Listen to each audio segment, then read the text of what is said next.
faire. Est-ce qu'on a le PowerPoint? Parce que si j'ai pas de PowerPoint, j'ai pas de notes. Vu que tout est sur PowerPoint et que j'ai pas pris de notes.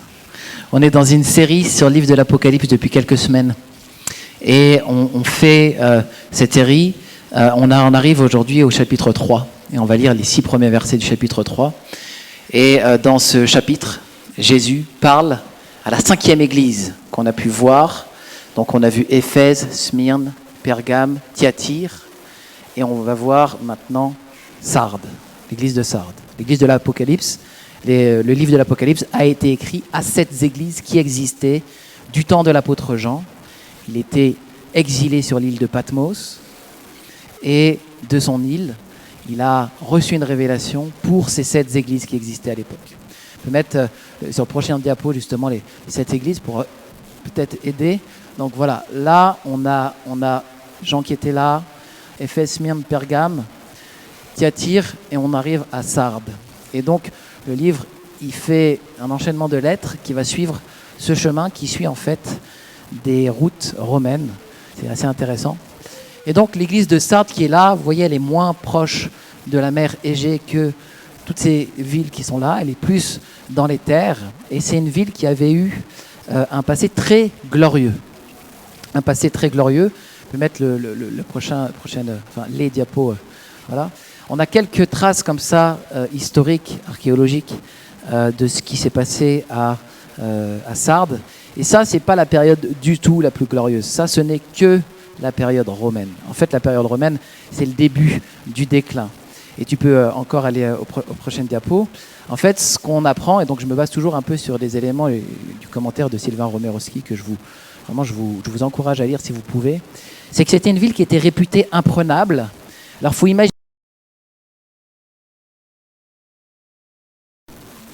de 350 mètres de haut. Et en haut de cette colline, il y a comme un plateau naturel. Et les bords du plateau font comme des remparts naturels. Et tout en haut, il y a la citadelle, qui est la ville de Sardes. Et cette ville-là, parce qu'il n'y avait qu'un seul endroit par lequel on pouvait aller vers la ville, c'était une crête qui allait de la colline de la ville vers un autre mont. Et donc, si vous étiez militaire, pour prendre cette ville, vous étiez obligé de passer par cette crête-là pour entrer dans la ville. Et ça, les généraux l'ont rapidement vu, et donc ils se sont dit, ça va devenir une place forte. Et c'est devenu une place forte pour les princes de la province de Lydie, le prince de Lydie qui a été un royaume, le royaume de Lydie. Et dans ce lieu-là, il suffisait de surveiller la crête, et on était en sécurité. Et en plus de ça, c'est une ville qui était proche d'une vallée qu'on appelait la vallée du Pactole. Vous avez déjà entendu « j'ai gagné le Pactole ». J'ai entendu ça. Bon. Et le Pactole, ça vient de là. Parce que le Pactole, c'était un fleuve qui coulait dans cette vallée et qui drainait des pépites d'or.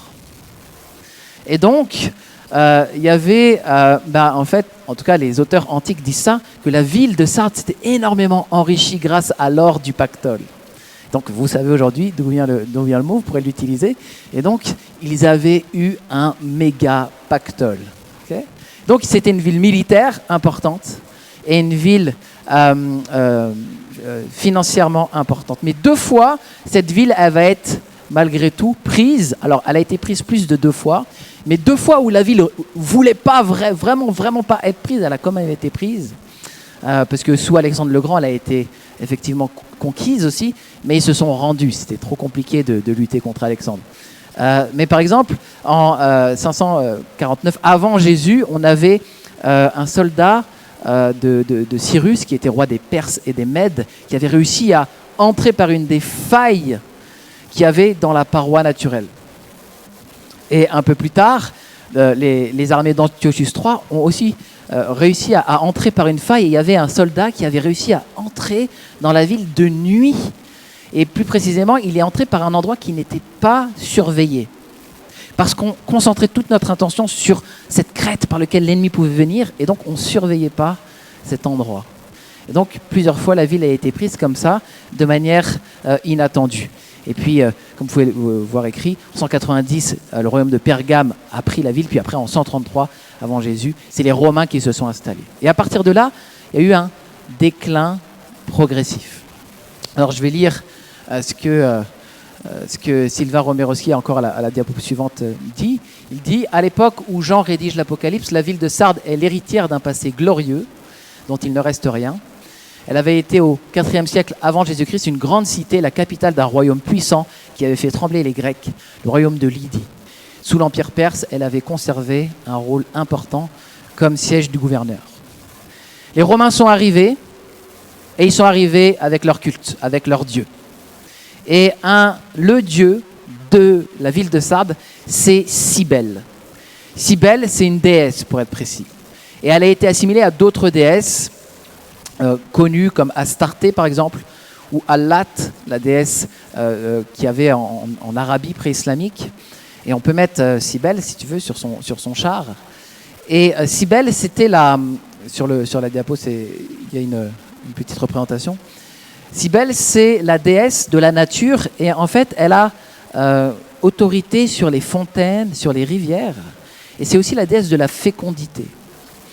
Et Sardes avait, pour les auteurs antiques, une réputation, c'est que c'était une réputation extrêmement immorale. C'était une ville extrêmement immorale. Et ça, c'était à cause du culte à Cybèle, qui était un culte en fait de la débauche assumée.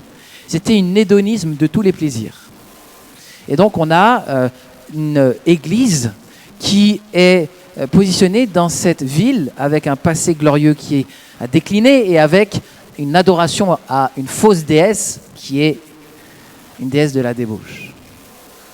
Et donc l'environnement, l'univers spirituel est compliqué. Alors le contexte explique toujours un peu plus le texte. C'est bien de faire un peu de contexte, mais imaginez-vous être dans une ville où la principale divinité, c'est une divinité qui vous pousse à la débauche, et que vous viviez dans une ville comme ça. Vous, en tant que chrétien, imaginez à quel point ça devrait être compliqué de poursuivre votre moralité alors que c'est normal pour tout le monde de faire ces choses-là. Eh bien, Dieu a placé cette église-là. Dieu a placé cette église-là. Le problème, c'est que cette église, elle a malheureusement un petit peu la même histoire que la ville de Sardes. Elle a décliné. Elle a perdu ce qu'elle avait. Et on va lire dans le texte précisément ce que Jésus a à dire à cette église-là. Et on va essayer d'en tirer quelques leçons pour nous-mêmes. Ah oui, j'ai oublié cette diapo. C'est important parce que là, vous avez en photo les restes archéologiques de la synagogue de Sardes. Sardes, c'était la ville où il y avait la plus grande diaspora juive de l'Empire romain. Et on voit dans le prophète Abdias, déjà des centaines et centaines d'années avant Jésus, que dans cette ville s'étaient déjà installés des Israélites. Et donc je vais juste lire le verset. Les exilés, cette armée d'Israël, posséderont le pays occupé par les Cananéens jusqu'à Sarepta, et les exilés de Jérusalem, qui sont à Sépharad, posséderont les villes du Negev. Et Sépharad, c'est Sardes. Et donc, des siècles et des siècles avant notre ère, en fait, les Juifs sont installés là-bas. Et si vous voyez, vous pourrez regarder sur Internet cette synagogue, elle est complètement intégrée au complexe romain, de toute l'ossature de l'architecture romaine. Cette synagogue, elle est intégrée dedans. Et donc, on voit qu'il y a des Juifs hellénisés, gréquisés, si vous voulez, ici, qui ont une sorte de privilège. Et d'ailleurs, ils ont citoyenneté romaine, tout simplement d'être juifs depuis des siècles. Ils avaient passé des accords, ils avaient la citoyenneté romaine, tous ces gens-là, et ce qui était un privilège dans l'Empire. Alors, on va lire le texte. Je crois que j'ai la même version, il me semble. Écrit à l'ange de Sardes, écrit à l'ange de l'église de Sardes, voici ce que dit celui qui a les 7 esprits de Dieu et les 7 étoiles. Je connais tes œuvres. Je sais que tu passes pour être vivant, mais tu es mort. Sois vigilant et affermis le reste qui est sur le point de mourir, car je n'ai pas trouvé tes œuvres parfaites devant mon Dieu. Rappelle-toi donc comment tu as accepté et entendu la parole. Garde-toi et repens-toi. Si tu ne restes pas vigilant, je viendrai comme un voleur, sans que tu saches à quelle heure je viendrai te surprendre. Cependant, tu as à Sardes quelques personnes qui n'ont pas souillé leurs vêtements. Elles marcheront avec moi en vêtements blancs parce qu'elles en sont dignes. Le vainqueur sera habillé de vêtements blancs. Je n'effacerai pas son nom du livre de vie et je le reconnaîtrai devant mon Père et devant ses anges. Que celui qui a des oreilles écoute ce que l'Esprit dit aux églises. Et on va regarder maintenant le verset 1. Au verset 1, il y a 3 choses que j'aimerais souligner, mais les 2 premières, c'est la question des 7 étoiles et des 7 églises. Il est écrit, oui tu peux y aller, pas de problème. Il est écrit à l'ange de l'église de Sardes, voici ce que dit celui qui a les 7 esprits de Dieu et les 7 étoiles. Alors je vais faire une petite interro, parce qu'il y en a qui sont là depuis plusieurs semaines. Qui se rappelle à quoi fait certainement référence l'apôtre Paul lorsqu'il parle des 7 esprits? Vous pouvez lever la main. Est-il au moins un bon élève? On oublie vite, hein? Voilà, c'était dans Apocalypse chapitre 1, et on nous parle déjà des 7 esprits. Et qu'est-ce que c'est déjà? Alors, certainement, je vois qu'il n'y a personne qui... Ah, Alicia, merci, tu sauves l'honneur. Ouais. Dans Ésaïe et dans Zacharie. Ok. Eh bien, tu peux même aller dans Ésaïe 11, au verset 1 à 3. Exactement. Alors, on va lire ça. Tu peux mettre le verset qui arrive après. Beaucoup d'interprètes pensent que dans Ésaïe, chapitre 11, verset 1 à 3, on a une référence que reprend l'apôtre Jean dans ce texte. Il est écrit « Puis un rameau sortira du tronc d'Isaïe, et un rejeton naîtra de ses racines. Point. L'esprit de l'Éternel reposera sur lui, esprit de sagesse, d'intelligence, esprit de conseil et de force, esprit de connaissance et de crainte de l'Éternel. Il respirera la crainte de l'Éternel. Il ne jugera point sur l'apparence, il ne prononcera point sur un oui-dire. » Donc on compte, attends, tu peux revenir, esprit de l'Éternel, esprit de sagesse, esprit d'intelligence, esprit de conseil, esprit de force, esprit de connaissance, esprit de crainte. Donc on a 7 mentions, en quelque sorte, de l'esprit ici.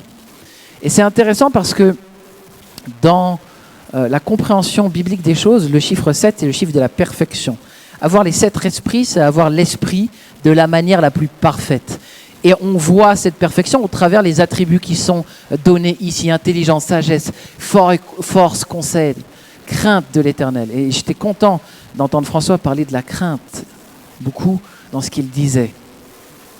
Parce que précisément, c'est ce qui a manqué à l'église de Sardes, la crainte. Mais celui qui est revêtu de cet esprit, c'est pas n'importe qui. C'est le rameau qui sort d'Isaïe. Isaïe, c'est le père du roi David. Et en fait, ce rejeton-là qui sort, c'est le Messie. C'est-à-dire que Isaïe, 8 siècles avant la venue de Jésus, il annonce l'arrivée d'un Messie qui va être le descendant de David. Et vous savez, Jésus, on l'appelait le fils de David. C'est pas pour rien. Et même l'Apocalypse reprend ce verset. Tu peux prendre la diapo suivante. Et le livre d'Apocalypse, au chapitre 22, dit... Tadam, j'ai besoin de ton aide.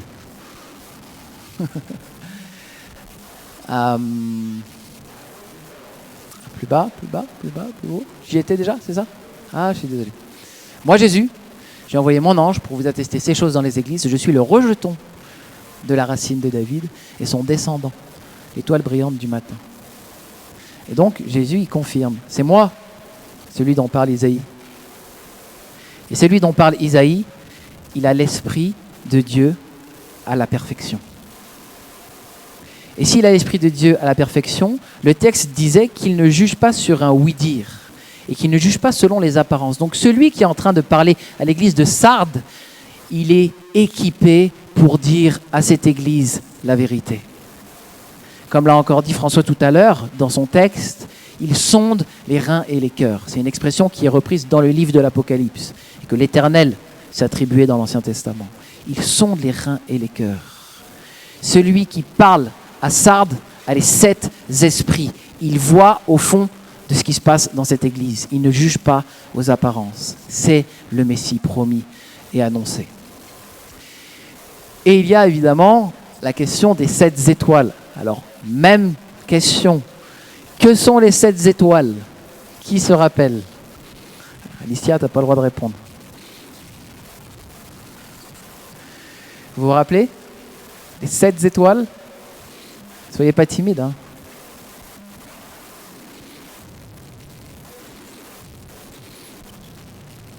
Bon, ben on va rester là. Tant pis.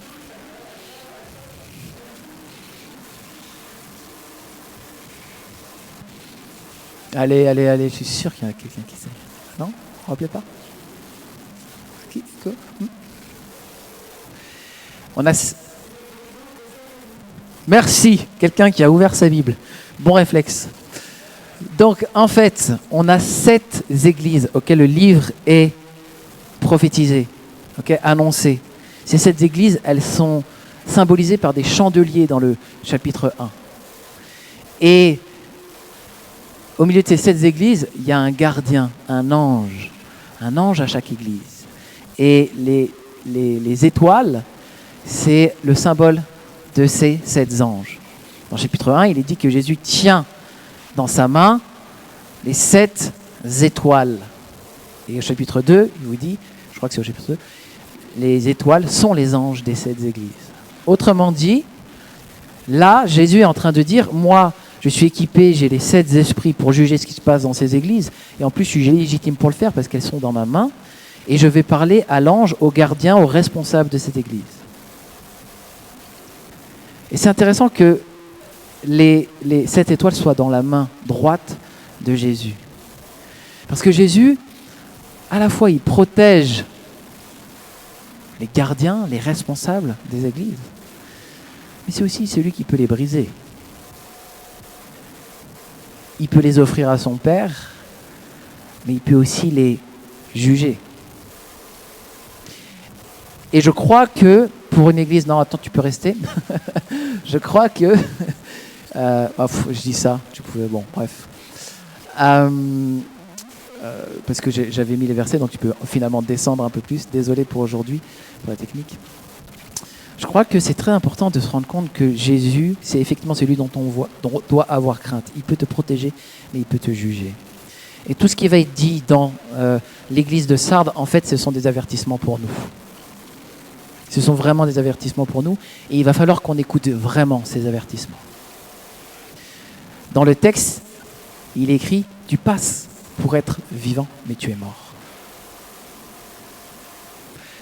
Je vais vous demander de faire un exercice, c'est de penser à une église qui pour vous est vivante. Dans votre esprit, je ne vous demanderai pas de dire à quelle église vous pensez.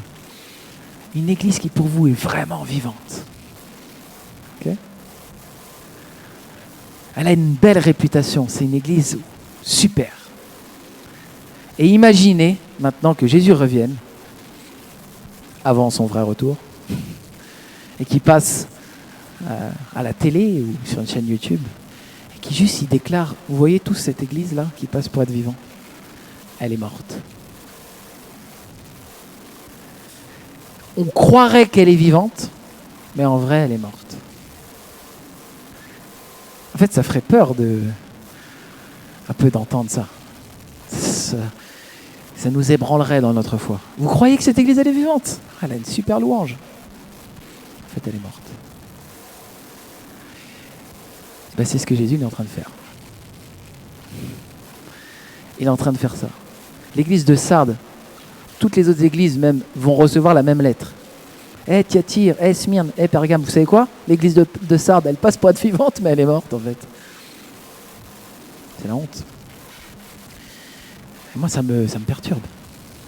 Et donc, en méditant ce verset, je me suis dit, mais est-ce que Jésus a déjà parlé de ça quelque part dans l'Évangile? Est-ce qu'il peut éclairer ça? Et donc, on a un verset dans le livre de Matthieu, au chapitre 23. Vous savez, Jésus, au chapitre 23 de l'Évangile de Matthieu, il va beaucoup s'attaquer aux scribes et aux pharisiens hypocrites. Il leur dit, malheur à vous, scribes et pharisiens hypocrites, parce que vous ressemblez à des sépulcres blanchis. En gros, à des tombes, des tombeaux qu'on a nettoyés, hein, qui paraissent beaux au dehors et qui dedans sont pleins d'ossements, de mort et de toute espèce d'impureté. Vous de même au dehors, vous paraissez juste aux yeux des hommes, mais dedans vous êtes plein d'hypocrisie et d'iniquité. Il n'y a rien de neuf avec le livre de l'Apocalypse. C'est le même Jésus qui parle. Et il dit qu'il y a des responsables religieux, à l'époque qui s'appelaient des pharisiens, qui étaient des hypocrites au-dedans. Le mot hypocrite en grec, c'est hypocrites, c'était le mot qui était utilisé pour parler des comédiens, des gens qui jouent un rôle. Les chefs religieux faisaient les justes religieusement devant tout le monde. Ils faisaient tout ce qu'il y avait à faire pour être validés religieusement, mais au-dedans d'eux, ils sentaient la mort. C'était des sépulcres blanchis, des tombeaux. Tu passes pour être vivant, mais tu es mort. Pourquoi ? Parce qu'en toi, il y a toutes sortes d'impuretés. Les gens te voient faire tes ablutions, super. Mais ce qu'ils ne voient pas, c'est comment tu t'occupes de tes enfants ou de ta femme quand tu rentres à la maison. Ce qu'ils ne voient pas, c'est ta pureté intérieure, les choses que tu fais dans le secret. Mais là, on n'est pas devant des hommes. On est devant celui qui a les 7 esprits. Celui qui voit au travers. Et on est tous transpercés par ces paroles. On sait qu'il y a des choses devant l'Éternel qu'on cache aux hommes parce qu'on en aurait honte. Mais attention avec cette attitude-là. Parce que cette attitude-là, entretenue trop longtemps, te mènera à la mort. Il y a un mensonge. Je suis justifié par le sang de Jésus. Et donc, tout est fini, le travail est terminé, Jésus a fait le job. C'est un mensonge. Jésus a tout accompli, Jésus a tout fait, mais il a tout fait à la croix, son œuvre objective, il meurt pour nous, mais il nous envoie le Saint-Esprit pour que les bénéfices de la croix s'appliquent à nos cœurs, pour nous transformer réellement, nous sanctifier, dit la Bible, nous amener de plus en plus à la ressemblance de Jésus. Or, ce qui est mis en lumière devient lumière. Si tu gardes ces choses-là au fond de toi, cette mort et ce péché, au lieu d'aller le confesser à un frère, à une sœur, pour que ce soit mis en lumière, pour que tu reçoives le pardon de Dieu et que tu continues à avancer, tu es en danger spirituel. Dieu nous appelle à la sanctification. Il nous appelle à mettre notre vie dans le bon ordre. Et c'est pour ça que tu peux mettre la suite. Au verset 2, il est écrit « Sois vigilant, affermis ce qui te reste, car tu es sur le point de mourir. Je n'ai pas trouvé tes œuvres parfaites devant mon Dieu. » La vigilance, c'est une qualité incroyable. Quand on est dans « c'est bon, Jésus a tout fait », on n'est plus vigilant. On n'est plus vigilant. Si Jésus a tellement tout fait, on n'a pas besoin d'être vigilant. Mais bien sûr que Jésus a tout fait, mais potentiellement. Dans le sens où il a tout accompli, mais il accomplit pour ceux qui continuent à marcher selon sa volonté.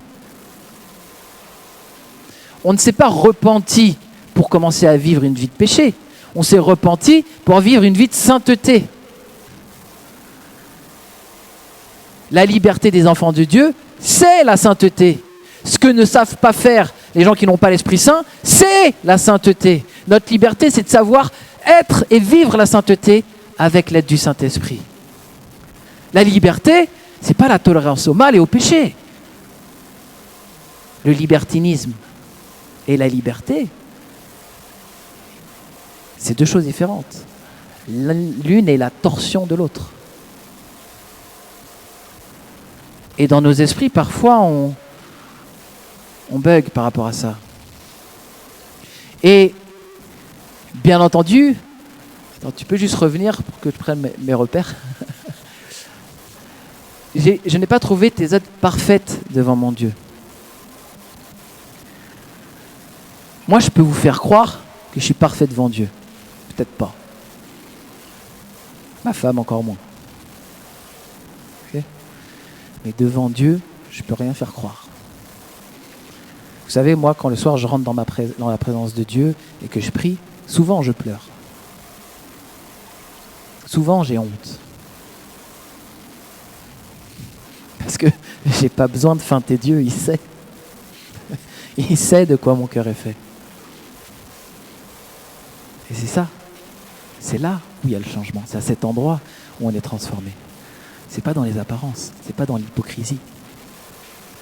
Et le mot vigilant, je vais raconter ça parce que je rigolais tout seul en y pensant. Quand j'étais jeune, j'ai fait du rugby, j'en ai fait pendant 15 ans. Et j'ai fait 15 ans de rugby et je suis arrivé à un bon niveau. Et quand j'ai commencé à avoir un bon niveau, il y a un mot que nos entraîneurs répétaient tout le temps, surtout mon entraîneur Gilles avec son accent du sud-ouest. Il disait vigilant. Les gars, il faut être vigilant. Attention. Et oui, les gars, ils arrivent de partout. Donc on resserre la défense, on est vigilant. Et il nous criait dessus. Quand on fait la passe, des erreurs de débutants, vigilants, on reçoit avec les deux mains. et c'était un appel à la vigilance. Et c'est rigolo. Mais en fait, quand on n'était pas vigilant, on perdait le match.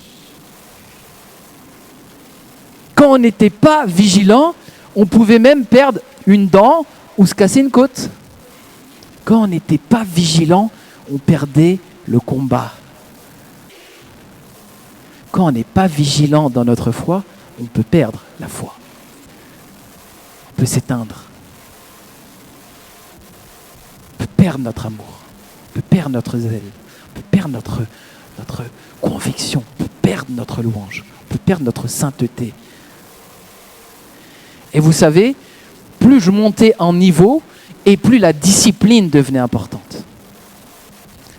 La discipline, c'est devenu un gros mot. La discipline, c'est la discipline du disciple.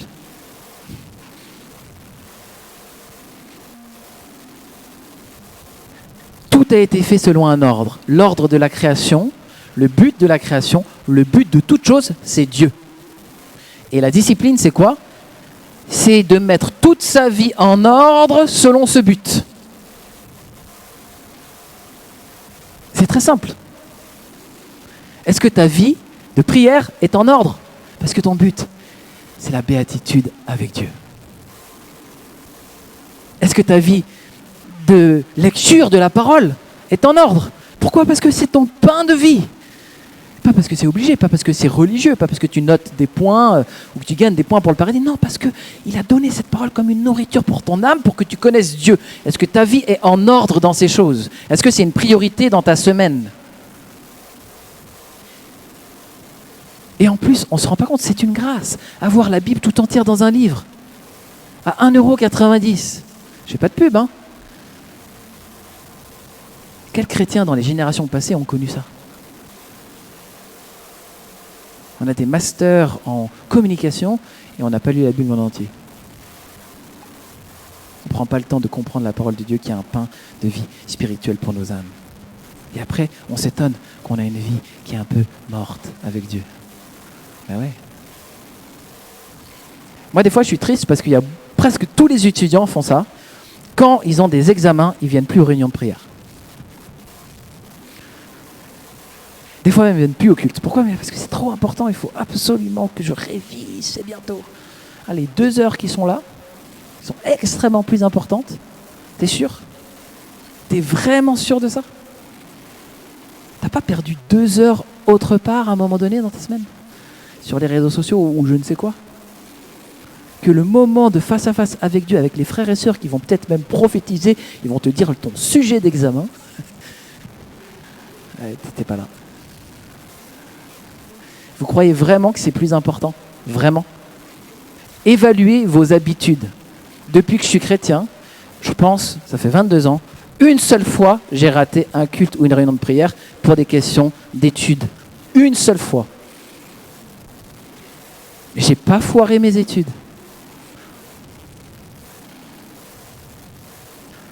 Mettez les choses en ordre.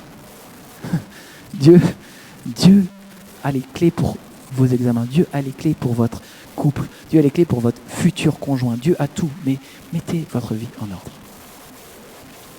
Mettre la suite. j'ai oublié de dire, parce qu'il y avait affermis-toi, et ça c'est très important. Quand moi j'étais avec mon équipe, comment est-ce qu'on s'affermissait les uns les autres? On est en équipe, on veut gagner le match. Comment est-ce qu'on s'affermissait? Franchement, il y avait au moins 2 choses à faire. Viens à l'entraînement. On arrête de croire qu'on peut gagner des matchs si on ne vient pas à l'entraînement. Mais il y a des batailles contre l'ennemi. On arrête de croire qu'on peut être tout le temps dans la joie et dans la victoire si on ne prend pas du temps avec Dieu. Les entraînements, c'est ça. Louange, prière, lecture, c'est bon. Parce qu'on sait quel est notre but. C'est pour ça que Jésus, il parle des vainqueurs. Il parle des vainqueurs.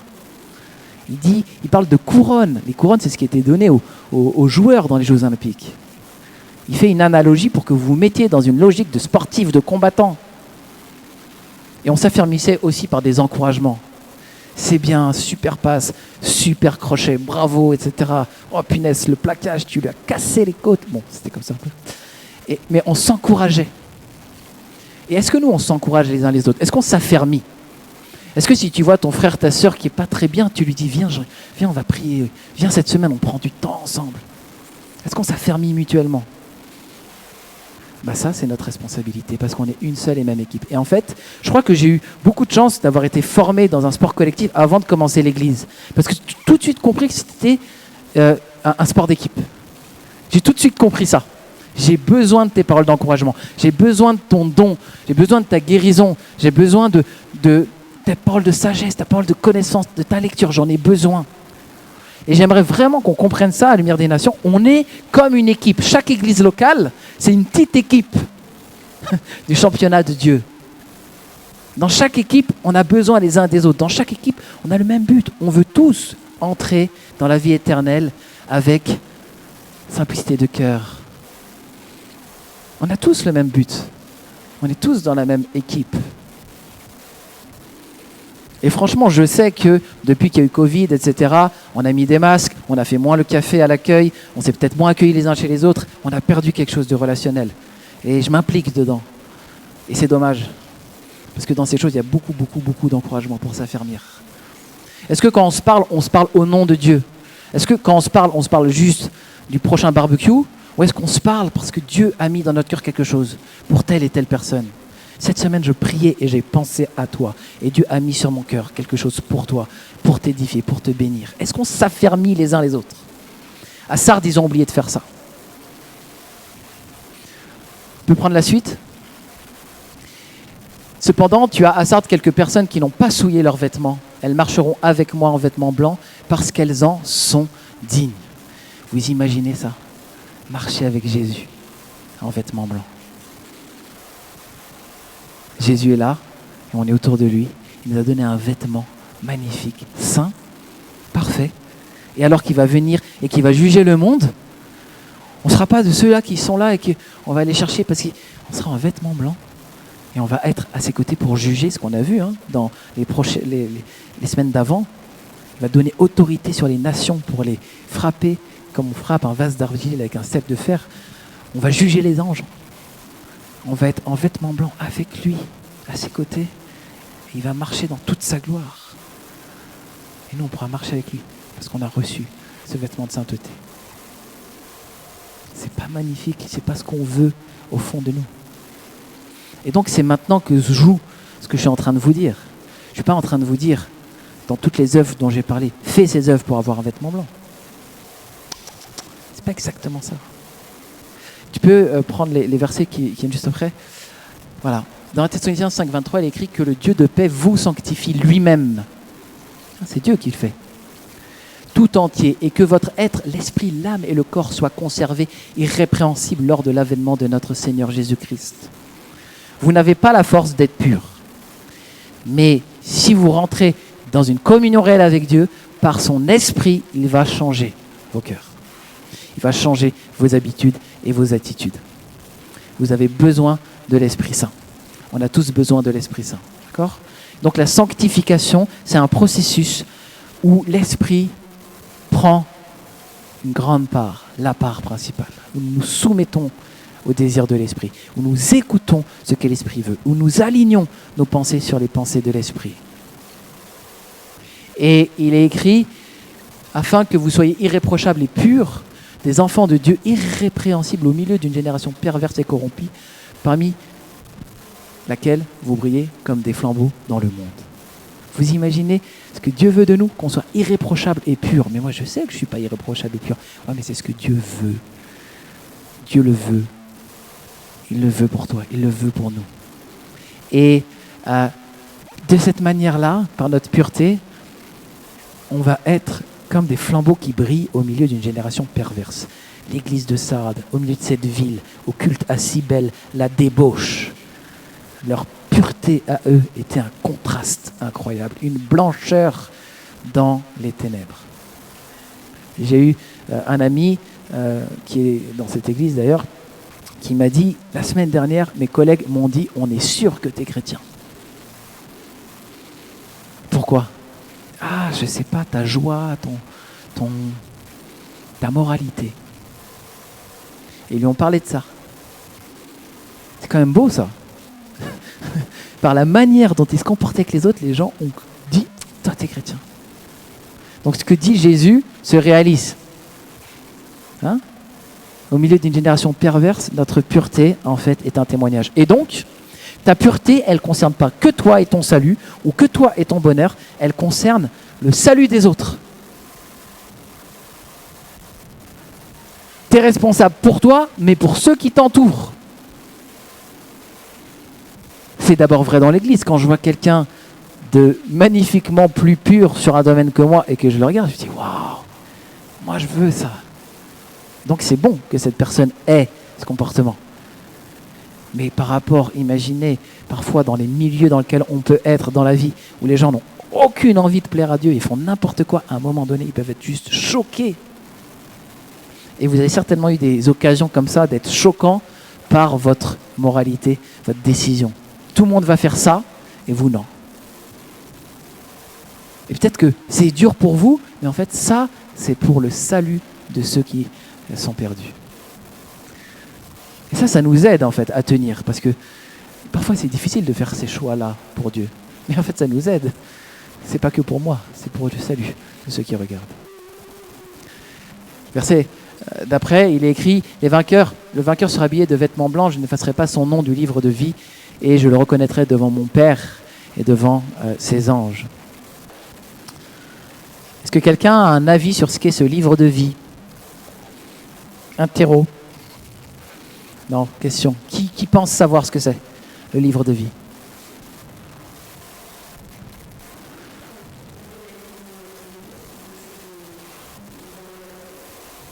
Un livre dans lequel il écrit les noms de ceux qui vivront pour l'éternité. Salomé, 20/20. Donc en fait, c'est exactement ça, le livre de vie, c'est le livre où sont écrits ceux et celles qui vont entrer dans la vie éternelle. On a un verset un peu tranchant, tu peux le mettre, celui juste après, qui nous aide à vraiment le comprendre. Quiconque ne fut pas trouvé écrit dans le livre de vie fut jeté dans les temps de feu. Voilà, comme ça. C'est assez clair. Donc ça fait un peu peur. Et donc, je suis sûr que vous voulez être écrit dans le livre de vie, n'est-ce pas ? Hein ? Bon. Et bien donc, la lettre à Sardes, elle est utile pour vous. Alors, on peut parler de ça ? On a 45 minutes ? Je suis déjà en retard. Il ne sera pas effacé. Est-ce que ça veut dire qu'il y en a qui sont effacés ? C'est un débat. Moi, je ne crois pas, mais je pourrais vous expliquer pourquoi, quand on fera un sujet sur la prédestination et l'élection. On a chanté tout à l'heure que ceux qui ont été appelés, il les a... Romains 8:30, ceux qu'il a appelés, il les a justifiés, ceux qu'il a justifiés, il les a prédestinés, appelés, justifiés, glorifiés. Voilà, c'est dans ce sens-là. Dans le Nouveau Testament, les versets qui concernent le salut des prédestinés, si vous voulez, il est toujours pour encourager. Ici, ce n'est pas un verset qui dit « je vais effacer ceux qui auront fait le mal ». C'est un verset qui dit « je ne vais pas effacer ceux qui auront fait le bien ». Oui. Et en fait, on n'a pas de verset qui nous montre que Jésus efface des gens qui auraient été prédestinés. Ça n'existe pas. Donc on pourrait rentrer dans la logique un petit peu de la prédestination, un de ces quatre. Mais ce qu'il faut comprendre, c'est que pour ne pas être effacé, il faut faire le bien. Et pour faire le bien, il faut avoir été transformé par l'Esprit de Dieu. Et pour être transformé par l'Esprit de Dieu, il faut notamment écouter sa parole. En particulier, cette lettre à cette église. Dieu se charge qu'on ne soit pas effacé en nous donnant des encouragements dans sa parole, en particulier dans cette lettre, qui sont pour nous, pour que nous tenions et que nous gardions dans la persévérance. En fait, il gère tout, même avec les reproches et même avec les menaces, pour nous garder à lui et nous aider à persévérer. Dieu est fort. Dieu est souverain. Dieu domine. Mais on pourrait discuter de ça, si vous voulez, un peu plus tard, parce que mal comprendre la prédestination, c'est aussi peut-être faire croire qu'il n'y a rien à faire, c'est ne pas se sanctifier. Non, c'est pas du tout ça le sujet, c'est pas du tout ça. Comment Dieu prédestine et fait son élection est bien élevé au-dessus de nos pensées et difficile à comprendre sans une grande... Voilà. Je vais juste vous donner le dernier verset comme lecture, et je ne vais pas le commenter. On peut... alors si ce verset... c'était pas celui-là, c'était le dernier verset, c'est pas grave. Rechercher la paix avec tous et la sanctification sans personne ne verra le Seigneur. C'est quand même fort ce verset. On ne pourra pas voir le Seigneur si on ne s'est pas sanctifié. Donc ça veut dire que la sanctification est nécessaire au salut. Elle se fait par l'Esprit de Dieu. Pourquoi ? Parce que celui qui est sauvé, celui qui est justifié, il va être sanctifié par l'Esprit. Il faut que je finisse. Allez, joli. Que celui qui a des oreilles écoute ce que l'Esprit dit aux églises. C'est très simple. Hein ? Que celui qui a des oreilles écoute. Donc, ce que j'ai pu dire dans cette lettre, peut-être fait peur, peut-être vous encourage, peu importe. Écoute et médite ce que Dieu dit. Sois vigilant. Pourquoi j'ai insisté au tout démarrage sur la ville ? C'est parce que le verset dit, c'était un peu plus haut, que si tu n'es pas vigilant, si tu ne t'affermis pas, je viendrai comme un voleur dans la nuit. Et c'est ce qui était arrivé à l'église de Sardes, à la ville de Sardes. Les voleurs étaient venus dans la nuit parce qu'ils ne regardaient que la crête où normalement on passait. Et ils n'ont pas fait attention aux autres endroits. Et donc tu connais tes failles, peut-être ta principale faille, mais Dieu t'appelle à une vigilance plus grande encore. C'est pas pour tomber dans la paranoïa, c'est pour vous dire que le diable est malin. Parfois il va arriver par un pan de la ville auquel vous ne vous attendiez pas. Et ce qui est marrant, c'est que là Jésus il dit c'est moi qui vais venir comme un voleur. C'est pas le diable le voleur, c'est Jésus le voleur qui vient et il va juger à la fin des temps. Et donc on est appelé à la vigilance parce qu'il faut qu'on soit trouvé pur et juste aux yeux de Dieu à son retour. Eh bien je vous dis que ceci est possible, parce que Dieu le fait, mais c'est possible par la sanctification. Donc l'Église est importante, parce qu'on se sanctifie mutuellement. Donc la Bible est importante, parce que c'est une parole de sanctification. Jésus, dans ce texte, il dit « Rappelle-toi de la parole que tu as reçue et garde-la. Et repens-toi. » On a déjà tout. On a la parole, on a les frères et sœurs, on a l'Esprit de Dieu, on garde ces choses. C'est l'Église. Et quand dans notre équipe, on avait une bonne cohésion, on se communiquait les uns aux autres. Attention, attention, il va prendre l'intervalle là-bas. Mettez 2 mecs. Il y a 2 mecs qui allaient se déplacer pour pouvoir être prêts à plaquer ceux qui voulaient venir. Dans une église où on est vigilant, on ne se fait pas avoir comme la ville de Sardes qui est pris par un côté, qui n'est pas surveillé. Non, dans une église où on est vigilant, on est tous en train de dire « Attends, dans l'église, il se passe quoi en ce moment ?» On n'a pas perdu un petit peu d'amour les uns pour les autres. On n'a pas juste arrêté de faire des groupes de vie, des groupes de maison. On vous dit, venez au groupe de maison, c'est pas pour rien. C'est parce qu'au groupe de maison, on s'encourage, on prie les uns pour les autres, on prophétise les uns sur les autres, on reçoit des choses. Si tu te satisfais que du dimanche, en fait, tu vas peut-être perdre de la vigilance parce que tes frères avaient des choses à te dire, tu n'étais pas là. Dieu avait des choses à te dire au travers eux, pour être plus précis. Donc on est vigilant. Okay ? Je vais prier. Seigneur, merci pour ces bons conseils. Merci parce que ton église est comme une équipe de rugby. Et on a une équipe là qui n'a pas été vigilant. On a une équipe là qui n'est pas venue aux entraînements. On a une équipe là qui a été plus à la 3e mi-temps qu'à s'entraîner aux 2 premières. qui étaient dans le culte et la débauche. Et Seigneur, nous ne voulons pas être de cette Église. Et je te prie maintenant que tu nous donnes vraiment une communication de ton esprit de force, ton esprit de justice, ton esprit de crainte aussi. Que tu nous transmettes cette crainte de l'Éternel, sainte et bonne crainte. Seigneur, nous savons que nous sommes dans ta main et que c'est une main qui peut soit nous élever, soit nous rabaisser. Et nous voulons être, Seigneur, prêts pour ton retour. Je te prie, Seigneur, pour les habitudes que j'ai pu avoir dans ma vie. C'est un jeu pour toute l'Église. Et que tu puisses véritablement m'arracher à ces habitudes qui te déplaisent. Seigneur, j'ai compris que j'avais une part à jouer, un rôle actif. Je ne suis pas dans la passivité dans ma vie chrétienne, mais que je mets en ordre ma vie, je me discipline pour la gloire de ton nom. Seigneur, je veux être de ceux et de celles, nous voulons être de ceux et de celles qui seront en robe blanche, marchant à ta suite. Seigneur, pardonne nos péchés. Merci pour la croix. Sanctifie nos vies, Seigneur. Nous voulons te voir. Nous voulons entrer dans ta gloire, Seigneur. Aide-nous, aide cette Église. Mets ta main sur cette Église Lumière des Nations. Garde-nous jusqu'à la fin. Amen.